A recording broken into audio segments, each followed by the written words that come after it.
Oh, g'day guys.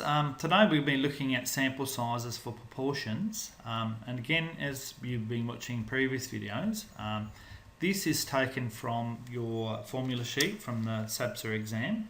So again, you don't need to remember it, you just need to know how to use this formula, okay? So we'll use it in terms of how it's presented to us, because that's what they will be expecting you to do. So here's the formula here. Again, when we start talking about all the things that you need to know there, the key thing is that obviously this value here can change depending on how confident you're looking at, what interval you're looking at. This is your width, and that's your proportion, and obviously that's your Q value. Okay, so this will tell you the number of things that you'll need to sample to be confident that your proportion is reasonably true. All right. So now the other thing that you might want to put on your formula sheet, and this is not on your formula sheet, is in fact your sampling error. Okay. So this is your sampling error, which is plus or minus 1.96 if we're going to do it at the 95% confidence interval. So again, if that interval changes, then you simply change that value in the front there.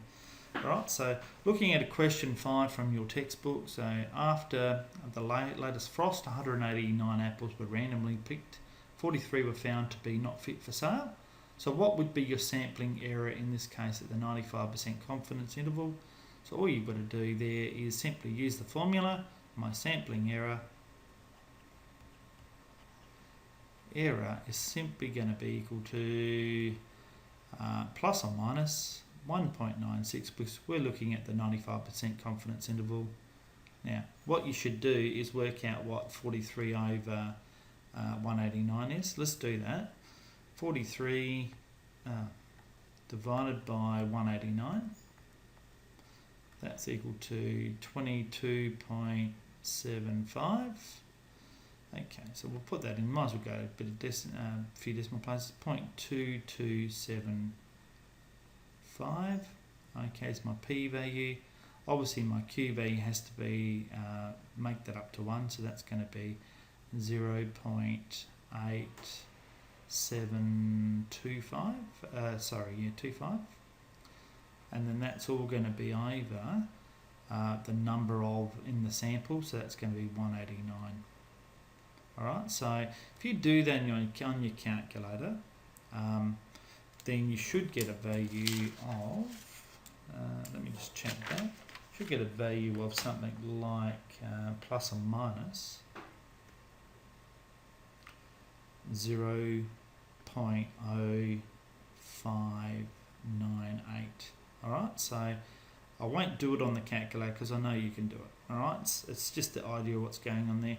Now, this is the important bit, is how large should your sample be, estimating that your unsaleable apples is within plus or minus, or within 3% at the 95.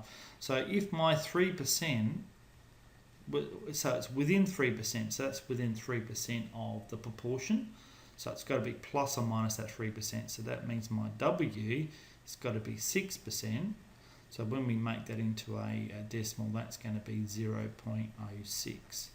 Right, so if I look at my formula, okay, for this, so my n is going to be 2 times by my thing over my width. Alright, so my n value is going to be equal to simply 2 times by 1.96 all over my width, which is 0.06 squared, and then it's going to be my proportion, so that worked out to be 0.2275 and then 0.8725.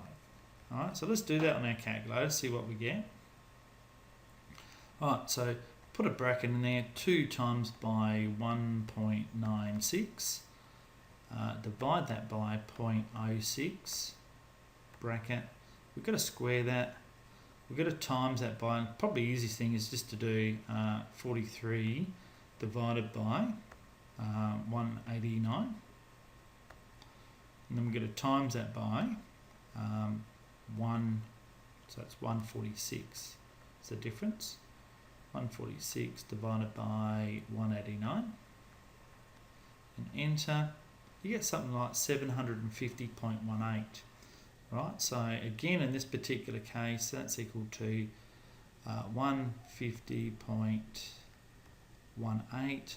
So that means that you have to go above that, so that means that you'll need to do 151 as your, is it 7 or 100? Sorry, go back, 750, sorry. Thought I made a mistake. So that's 750.18. So that means that you need to take a sample of 751 apples to be 95% confident that you're within 3% of that proportional mean. All right, so these, again, are pretty simple once you use your formula. It's really the hardest thing about this is actually probably getting this bit right, which is your 3%. So sometimes they give it 3% within the mean, sometimes they tell you what your width is. So you need to be aware of what they're giving you and what they're expecting you to find. Okay, so good luck with those questions. Again, they are probably going to be just the last part of a question or a small part of a question as it's being put together. When you start looking at some exam type questions, that's what you'll probably appreciate, that they're only going to be worth 1 or 2 marks. So good luck with those questions. Pretty straightforward. Use your formula sheet. So don't try and remember, but follow the process.